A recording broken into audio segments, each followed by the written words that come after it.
Hello everyone, good morning all of you. स्वागत है आप सभी का हमारे YouTube channel John of life science में। तो आज से अपन लैब असिस्टेंट बायोलॉजी की क्लासेस स्टार्ट करने जा रहे हैं। जो लैब असिस्टेंट की एग्जाम अभी जो आपके फरवरी मंथ में होने वाली है, तो उसके अंदर बायोलॉजी का जो भी सिलेबस है अपन उसको वन बाय वन करके आपके एग्जाम से पहले पूरा फिनिश कर देंगे। सो इससे पहले भी एक दो वीडियो अपलोड किए थे लैब असिस्टेंट एग्जाम के लिए, और उसके बाद वापस एग्जाम का कोई डेट वेट का आइडिया नहीं था, तो इसलिए वापस वीडियो को बीच में एक बार रोक दिया था। लेकिन अभी जो इन्फॉर्मेशन है उसके अकॉर्डिंग वही है कि आपकी एग्जाम फरवरी मंथ में है। उसके लिए वापस अपन वीडियो सेशन स्टार्ट कर रहे हैं। सो इसमें वन बाय वन करके पहले अपन इकोलॉजी वाले टॉपिक से स्टार्ट करेंगे, ठीक, ताकि थोड़ी बेसिक जो चालू होगी उसके बाद में अपन जो भी रिमेनिंग सिलेबस है उसको पूरा अपन करेंगे। सो लेब असिस्टेंट, और ये क्लासें आपकी हिंदी में रहेगी, सो घबराने की जरूरत नहीं है। इसमें और सारी क्लासेज इंग्लिश में लेता हूँ, लेकिन लेब असिस्टेंट आपकी 90% हिंदी के अंदर ही होगी सारी क्लासें। पढ़ाना भी लिखना भी सारी चीजें हिंदी के अंदर होगी। तो लैब असिस्टेंट की क्लासेस हैं। तो आज से आपकी फर्स्ट क्लास है लैब असिस्टेंट की। तो जो भी आपके नॉन एस्पिरेंट हो, जो तैयारी कर रहे हो बच्चे, ठीक है, चाहे आप बीएससी के हो या फिर आप तो अगर सिंपल लैब असिस्टेंट की तैयारी कर रहे हो, तो उनके लिए काफी बेनिफिशियल सेशन है। यहाँ से आपकी परीक्षा में बनने वाले जितने भी सवाल होंगे उसके अकॉर्डिंग ही ये क्लासेस होंगी। सो वीडियो को जरूर डेली देखते रहना। डेली आपके लिए एक एक वीडियो आता रहेगा। दूसरी बात, वीडियो ज्यादा लंबे नहीं होंगे कि भाई एक टॉपिक 1 घंटे का हो। लास्ट 25 मिनट 30 मिनट तक का एक क्लास होगी। सो अपन सबसे पहले स्टार्ट करेंगे जो आपके सिलेबस में दिया हुआ है। बायोलॉजी में जैसे आपके भाग दो दे रखे हैं, भाग ए है, भाग ब है। दो भाग दिए हो आपके एग्जाम में। तो भाग ए के अंदर जो आपके पर्यावरण अध्ययन का टॉपिक है,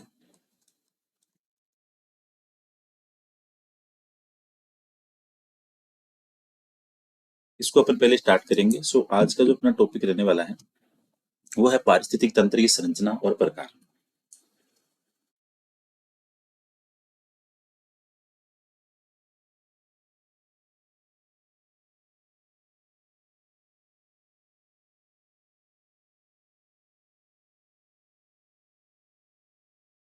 पारिस्थितिक तंत्र की संरचना और प्रकार,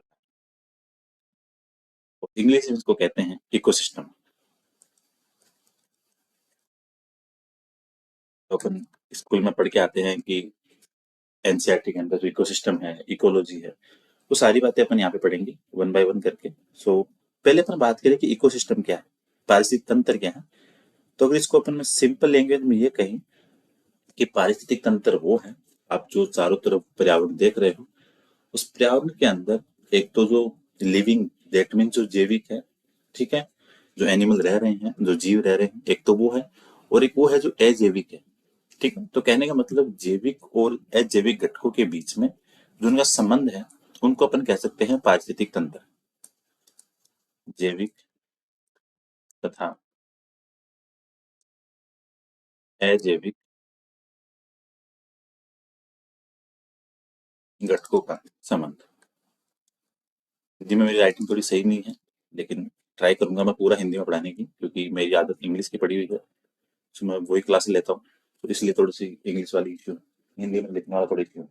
तो पारिस्थितिक तंत्र अपन सिंपल यही कह सकते हैं कि आप चारों तरफ, जैसे आप घर पे बैठे हो, बाहर जो भी आप चीजें देख रहे हो, जैसे आपके आप हो, जैसे आपके घर पे जो मवेशी है, ठीक है, वो जीवित है, वो जैविक है। और बाहर आप देखो तापमान है, ठीक है, पीएच है, आर्द्रता है, उन सबके बीच का जो उनका संबंध है पर्यावरण के साथ में, उनको अपन कहते हैं क्या, पारिस्थितिक तंत्र। और इसी के साथ में एक वर्ड आता है आपका इकोलॉजी।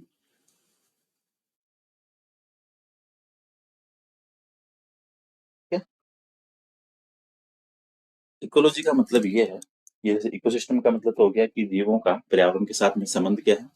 इकोलॉजी दो वर्ड से मिलकर बना हुआ है, जो ग्रीक भाषा के शब्द होते हैं।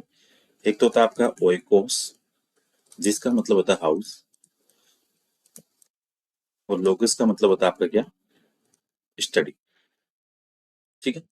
कहने का मतलब ये है कि इसको अपन सिंपल ये कह सकते हैं प्राकृतिक आवास, जहाँ पे जीव जंतु रहते हैं, ठीक है। सो ये होगी अपनी सिंपल बात।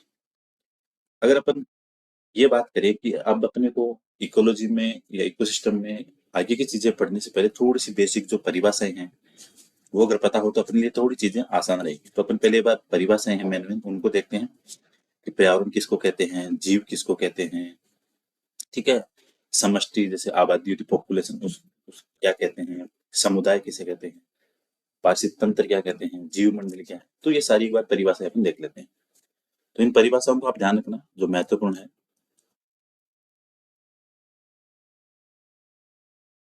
परिभाषाएं, ठीक है। तो पहली परिभाषा है आपकी कि जीव क्या है। इंग्लिश में कहते हैं इसको ऑर्गेनिज्म,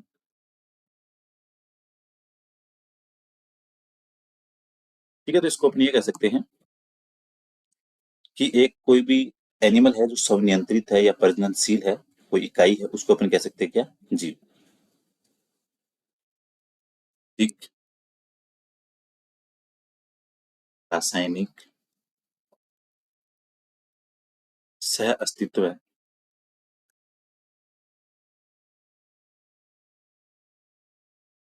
की इकाई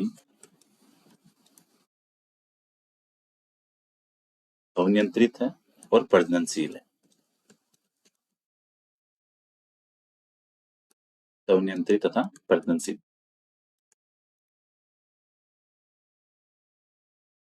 तो अपन क्या कह सकते हैं, जीव हो गया। इसके बाद बात करें पर्यावरण,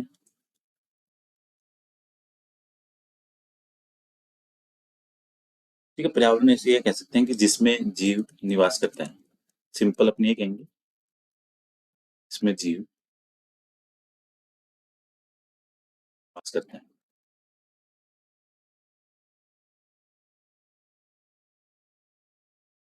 उसके बाद बात करें अपन क्या, पारिस्थितिक तंत्र,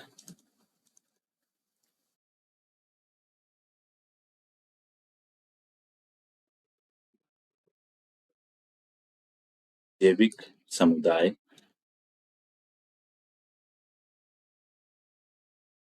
तथा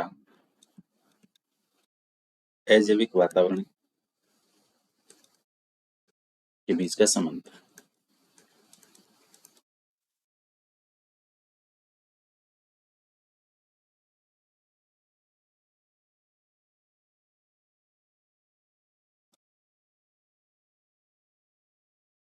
फिर बात करें अपन किसकी, आबादी की, जिसको पॉपुलेशन बोलते हैं, समष्टि।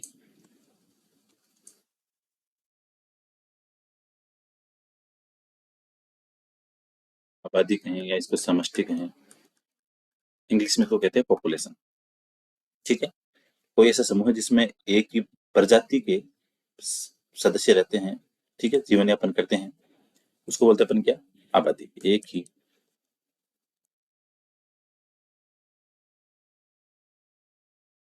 जाति के निकट संबंधी जातियों के सदस्य,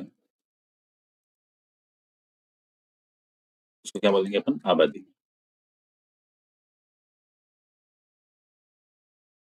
के बाद में एक आती है अपने पास समुदाय, जिसको अपन बोलते हैं कम्युनिटी, समुदाय या कम्युनिटी, ठीक है। देखो अपन ने एक वर्ड पढ़ा था पहले, आबादी। आबादी का मतलब है कि एक ही जाति के जो मेंबर, उनको बोलते हैं अपन आबादी। समुदाय अपन ऐसे बोलेंगे, ठीक है, जिसके अंदर आएगी आपकी एक या अधिक आबादियों का समूह। एक तथा अधिक आबादियों का समूह, ठीक है। ये कह सकते हैं इंग्लिश में कि पॉपुलेशन का ग्रुप, ग्रुप,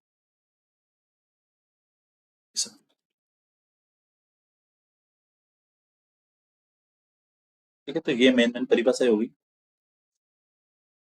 अब इसके अलावा बात करेंगे अपन पारिस्थितिक तंत्र के अंदर अपनी संरचना की बात करें कि क्या क्या उसके अंदर पाया जाता है, ठीक है। कौन से उसमें जैविक कारक है, कौन से उसमें अजैविक कारक है, ये सारी बातें अपने यहाँ पे देखेंगे।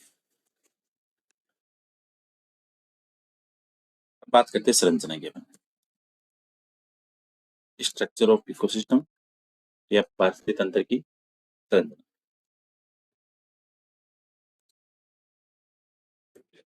एक चीज ध्यान रखना, जो पारिस्थितिकी वर्ड था, इकोसिस्टम शब्द, वो किसने दिया था? आपकी टेंसले ने। ये ध्यान रखना।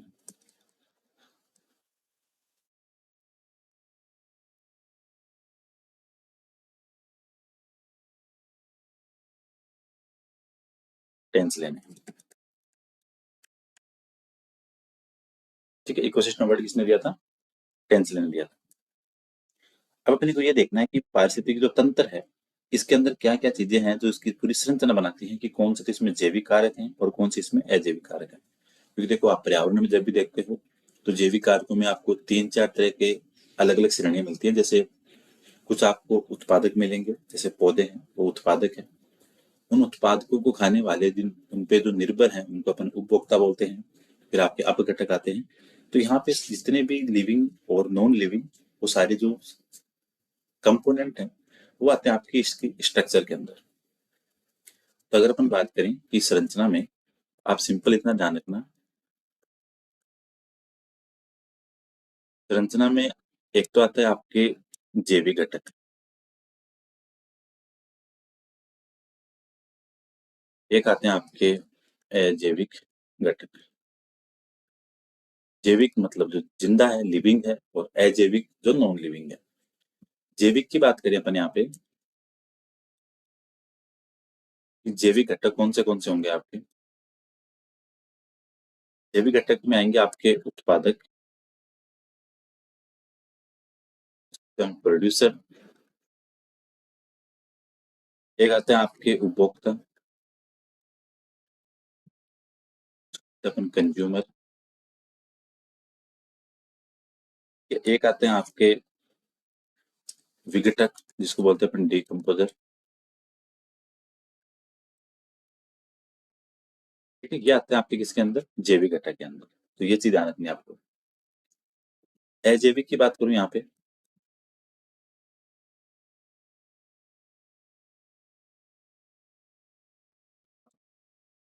अजैविक में आएंगे आपके अकार्बनिक पदार्थ,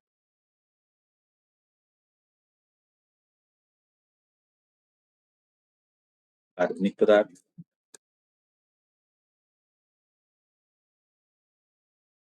ये आपकी परीक्षा के अंदर सीधा सवाल आता है कि निम्न में से कौन सा अजैविक घटक है और कौन सा जैविक घटक है।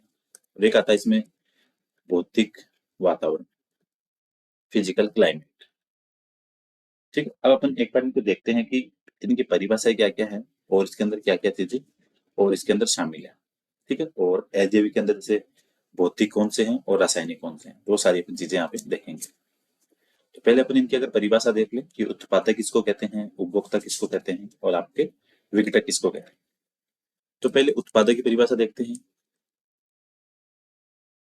ठीक है, उत्पादक का मतलब वो है कि जो, चाहे इसमें आप प्लांट को काउंट करो, कि उत्पादक में प्लांट होंगे, तो वो प्लांट, या ऐसे कह सकते हैं कि वो जीवधारी जो अपना भोजन खुद बनाते हैं, किसी और के ऊपर निर्भर नहीं होते हैं। जैसे वनस्पति है, वनस्पति का काम क्या होता है? प्रकाश संश्लेषण के द्वारा अपना खाना खुद बनाते हैं, उसको अपन बोलते हैं स्वपोषी। ठीक है, तो अपन इनको स्वपोषी भी बोलेंगे कि अपना खाना खुद बनाते हैं। ठीक है, तो अपन इसको ऐसे बोलेंगे, प्रकाश संश्लेषण के द्वारा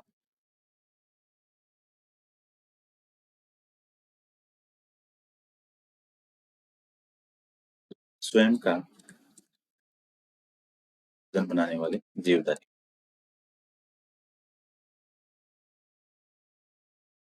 बनाता है खुद, सिर्फ प्लांट बनाते हैं, हरे पादप। तो अब क्वेश्चन ध्यान रखना, आपसे क्वेश्चन ये पूछते हैं कि वातावरण में उत्पादक कौन है। तो उत्पादक कौन है आपके? तो खुद खाना बनाते हैं, जिसको अपन, जैसे ग्रीन प्लांट हो गए। ठीक है, जैसे स्थल के ऊपर तो ग्रीन प्लांट हो गए। ठीक है, तो ये सारी चीजें आपको ध्यान रखनी है जो इंपॉर्टेंट है। स्थल पर हरे पादप, पानी में, ठीक है, फाइटो प्लैंकटन, और इसको हिंदी में बोलते हैं क्या? पादप पलवक।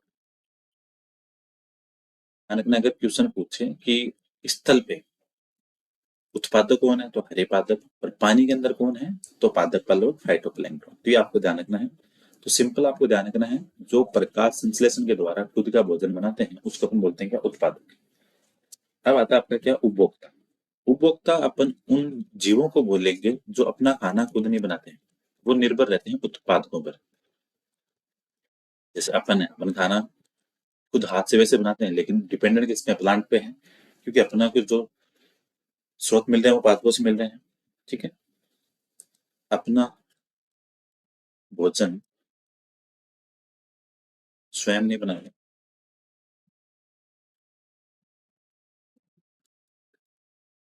पोषण के लिए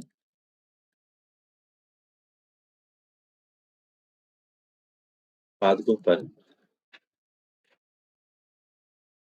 निर्भर है।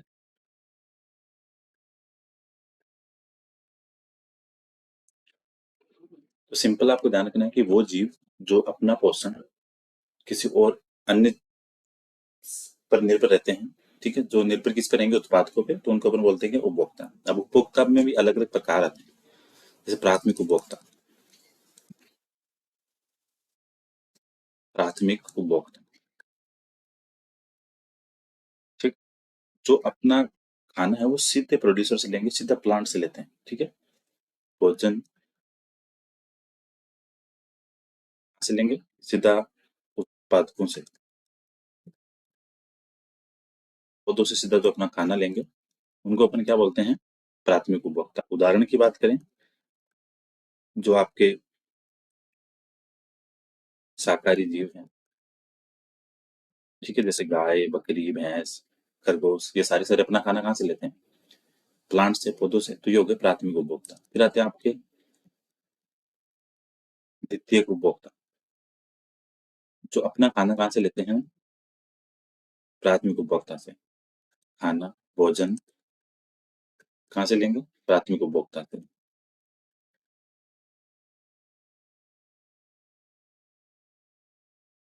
ठीक है। वो चाहे उनको मार के लेंगे, ठीक है, उनको मार के खाएंगे, तो उनको क्या बोलते हैं अपन। इसके एग्जाम्पल की बात करें, इसमें जैसे कुत्ता हो गया, डॉग, कैट हो गया, स्नेक हो गया। ठीक है। फिर आते हैं आपके शीर्ष उपभोक्ता, जो सबसे ऊपर पाए जाएंगे। ठीक है। कहने का मतलब ये है कि जो एनिमल को मारेंगे उसको खाएंगे। ठीक है। नहीं भी मार सकते हैं, उसको डायरेक्ट भी खा सकते हैं। ठीक। तो इसके अंदर जैसे आप क्या देंगे, लोइन हो गया, मैन हो गया, हॉक हो गया।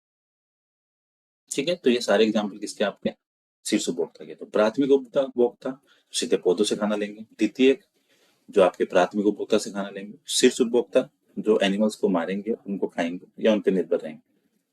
इसके बाद में आते हैं फिर आपके विघटक, जिसको बोलते हैं अपन सूक्ष्म उपभोक्ता ही बोलते हैं इनको, माइक्रो कंज्यूमर।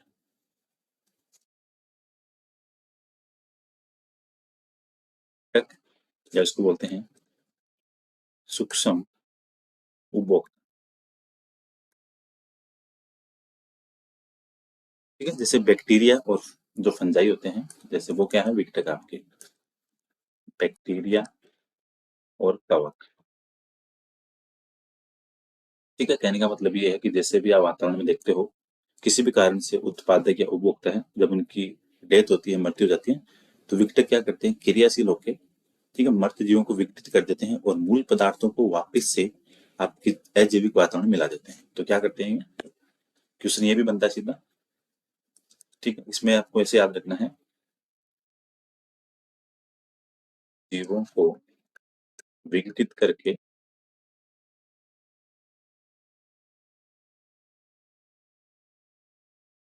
मूल पदार्थों को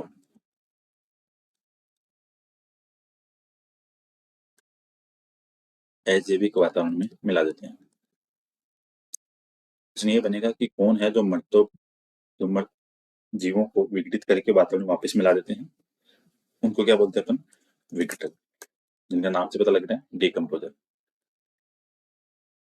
इंग्लिश में इसको क्या बोलते हैं, डिकम्पोजर।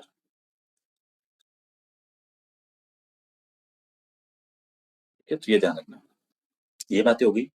तो आपका ये जैविक घटक वाला तो पूरा हो गया। तो जैविक घटक में पहले क्या थे, उत्पादक, जो अपना खाना खुद बनाते हैं। उपभोक्ता, जो अपना खाना खुद नहीं बनाते। विघटक, जो मरे हुए जीवों को विघटित करते हैं। ये हो गए जैविक। अब आते हैं आपके अजैविक। अजैविक में आपको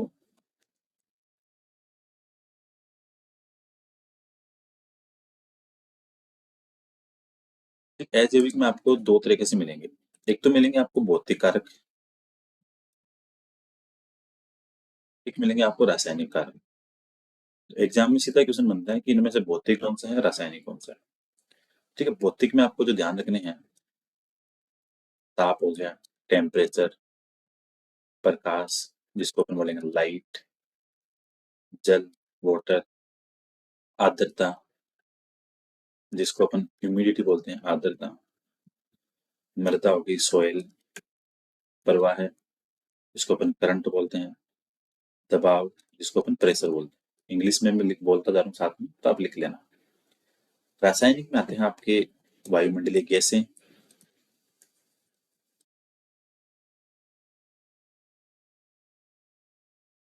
पीएच, पोषक तत्व। ठीक है, और पोषक तत्व में आपके सूक्ष्म भी हो सकते हैं और वृत्त भी हो सकते हैं, मैक्रो और माइक्रो, मैक्रो और माइक्रो न्यूट्रिएंट। तो ये चीज आपको यहाँ से ध्यान रखनी है, यहाँ से आपके एग्जाम में हमेशा क्वेश्चन बनता है, तो ये इंपॉर्टेंट है। तो आपको यहाँ से ध्यान रखना है कि आपके जैविक कारक कौन से हैं और अजैविक कारक कौन से हैं। अजैविक कारकों का प्रभाव ध्यान रखना कहाँ कहाँ पड़ता है। अजैविक कारकों का प्रभाव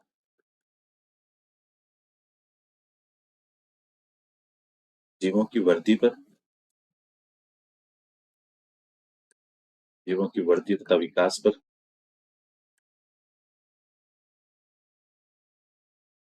परिवर्तन पर, ठीक है, उपापचय पर, ठीक है, इसके अलावा रंगों, शरीर के रंगों तथा शरीर पर, शरीर रचना पर, चालन गति पर। ये सिंपल सिंपल से हैं कि उनके जो प्रभाव होते हैं कि भाई अगर जैसे प्रकाश ज्यादा है तो एनिमल हो सकता है, कोई एनिमल ऐसे हैं जो कम टेम्परेचर में रहने वाले हों, ज्यादा हुआ तो उनकी ग्रोथ नहीं होगी, मर भी सकते हैं। ठीक है, कहने का मतलब ये है कि आपके बारिश से भी हो सकता है, वहां से जो क्लाइमेटिक चीजें हैं उन सब का वहां पे प्रभाव दिखाई देता है। तो ये आपके जैविक और अजैविक घटक, ठीक, तो ये आपको ध्यान रखने हैं। तो जैविक में आते हैं आपके कौन से, उत्पादक, उपभोक्ता, विघटक।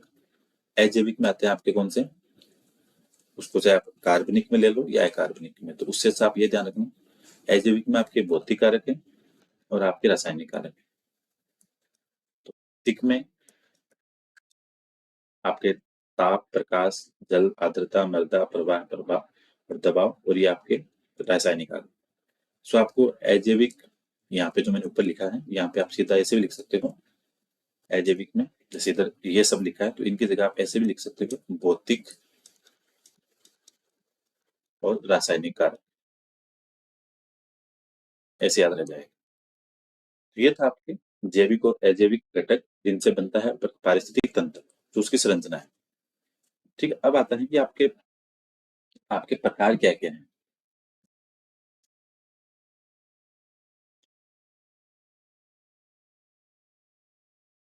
पारिस्थितिक तंत्र के प्रकार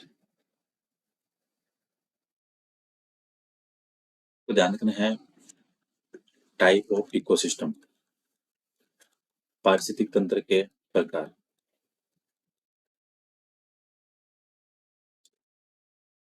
पूरी कोशिश कर रहा हूँ मेरी तरफ से हिंदी की। पारिस्थितिक तंत्र के प्रकार, देखो, आप जैसे बाहर देखते हो तो आपको एक तो स्थल पे जीव मिलेंगे, कुछ पानी में मिलेंगे, तो अपने कह सकते हैं कि स्थलीय पारिस्थितिक तंत्र भी हो सकता है और आपका जलीय पारिस्थितिक तंत्र। पहले आप इसको ध्यान रखो, एक तो होता है प्राकृतिक पारिस्थितिक तंत्र, प्राकृतिक पारिस्थितिक तंत्र, एक होता है आपका कृत्रिम। अब हम देखते हैं पहले प्राकृतिक कौन से होते हैं। पारिस्थितिक, प्राकृतिक जो प्रकार है उसमें देखते हैं। प्राकृतिक में देखो आपको एक तो मिलेगा स्थलीय पारिस्थितिक तंत्र और एक मिलेगा आपको जलीय पारिस्थितिक तंत्र। स्थलीय में आता है आपके जैसे फॉरेस्ट हो गया, जंगल, ग्रासलैंड हो गया, घास के मैदान जैसे हो गए, पौधा हो गया, क्योंकि पौधे पे भी तो काफी सारे जीव रहते हैं, तो उनके लिए तो वही उनका आवास है। ठीक है, इसके अलावा फिर आपका हो गया डेजर्ट, मतलब मरुस्थल। तो ये सारे के सारे आपके स्थल पे हैं। तो स्थल में जंगल, ग्रासलैंड, पौधा या फिर आपके मरुस्थल। जलीय में आते हैं आपके, जलीय में आपको दो चीज ध्यान रखनी है। एक तो वो पानी होता है जो एक जगह खड़ा रहता है, और एक वो होता है जो परमानेंटली बहता रहता है। ठीक है, तो इसमें आपको ध्यान रखना है। तो अपन इनको सिंपली जब ऐसे डिवाइड करेंगे, तो एक तो होता है आपके मीठे जल का, ठीक है, और एक होता है आपके समुद्र का, खारे पानी का। तो मीठे जल वाले को अपन बोलते हैं फ्रेश वाटर, इसी को बोलते हैं अपन एलवणी। इसको बोलते हैं अपन इंग्लिश में मराइन वाटर, या बोलते हैं अपन इसको लवणीय जल। ठीक है, तो एक तो वो है जिसमें लवण की मात्रा बहुत ज्यादा है, जिसको बोलेंगे लवणीय, और जिसमें आपके लवण की मात्रा नहीं है उसको अपन क्या बोलेंगे, एलवणीय। तो मीठे जल में कौन सा आता है, मीठे जल या एलवणीय। इसमें आएंगे आपके क्या, तालाब, झील और नदी, क्योंकि इनके अंदर आपको लवण की मात्रा नहीं देखने को मिलती। ये हो गया आपके मीठे जल के पारिस्थितिक तंत्र। फिर आता है आपके समुद्री, जिसमें लवण की मात्रा ज्यादा है, पारिस्थितिक तंत्र। इसमें आएंगे आपके समुद्र, सागर।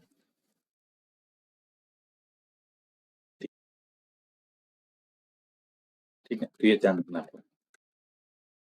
एक आता है आपके अर्ध लवणीय, ये भी ध्यान रखना, जिसको बोलते हैं यूस्टेराइन। ये होता है आपके नदियों और समुद्र के मिलने का स्थल, समुद्र तथा नदियों के मिलने का स्थल।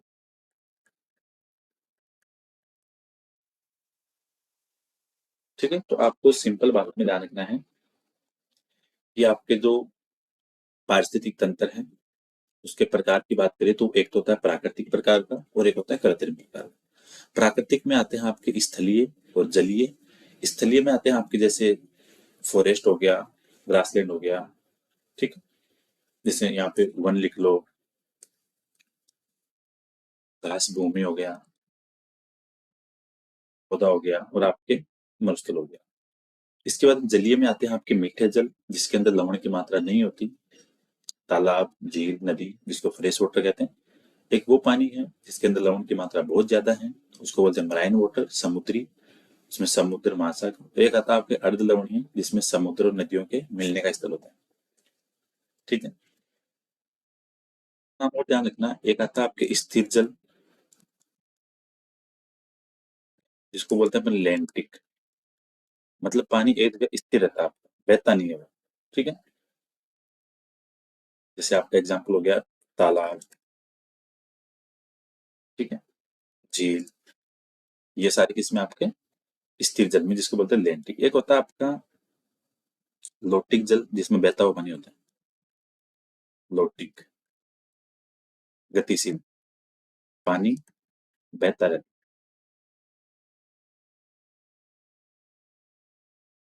आपके एग्जाम्पल क्या है, नदी और धाराएं। तो ये आता है आपके किसमें, लोटिक जल, जिसमें पानी आपका बहता रहता है। तो ये थे इंपॉर्टेंट इंपॉर्टेंट चीजें आपके लिए। ठीक है, तो आज आपकी पारिस्थितिक तंत्र की संरचना और उसके प्रकार। तो ये छोटा सा सेशन है, आज पहली क्लास अपनी। कल अपन इसके बाद में जो अगला टॉपिक होगा, जैसे उसमें आपके ऊर्जा प्रवाह है और आपके गैसीय चक्कर है, उसको अपन फिनिश करेंगे। तो इसको अच्छे से पढ़ना। कोई भी डाउट या आपके कुछ सजेशन हो, कोशिश ये रहेगी कि अपन जल्दी ही आपके लिए टेस्ट सीरीज भी चालू करने वाले हैं। अपना जो ऐप है खुद का, उसका नाम है जोन ऑफ लाइफ साइंस, कर सकते हो गूगल प्ले स्टोर से। वहां पे लैब असिस्टेंट की टेस्ट सीरीज भी लाएंगे अभी। ठीक है, दूसरी चीज, अपना जो यूट्यूब चैनल है, इसको भी आपके साथ जो तैयारी कर रहे हैं उन सबके साथ शेयर करना। ठीक है, वीडियो को शेयर भी करना, लाइक भी करना, और जो आपके दोस्त और भी हैं उन सबको बोलना कि अब लैब असिस्टेंट की बायोलॉजी क्लासेस यहाँ पे डेली होती रहेगी। छोटी छोटी क्लासेस होगी, हिंदी में होगी। कोई डाउट सजेशन हो तो मुझे मैसेज कर सकते हो, मेरा नंबर है 8386 0, 1 2 5 और 3 5 पे। ठीक है, सो थैंक यू आज की क्लास देखने के लिए। मिलते हैं कल अगली क्लास में।